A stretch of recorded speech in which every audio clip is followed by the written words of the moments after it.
इस बीच बड़ी खबर आ रही है चीन से, जिसका रुख कर लेते हैं। आलमी इदारे सेहत यानी WHO की टीम वुहान पहुंच गई है। कोविड-19 की असल हकीकत की छानबीन होगी।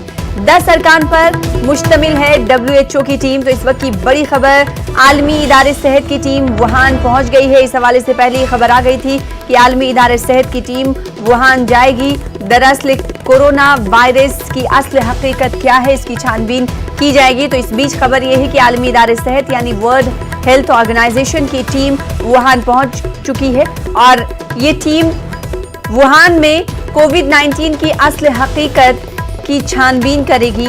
10 अरकान पर यह टीम मुश्तमिल है। तो इस वक्त की बड़ी खबर आपको चीन से दे रहे हैं, जहां पर WHO की टीम पहुंच गई है चीन के वुहान। वुहान से ही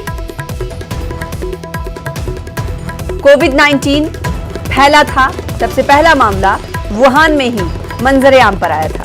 वुहान सिटी को पूरी तरीके से अलग थलग कर दिया गया था।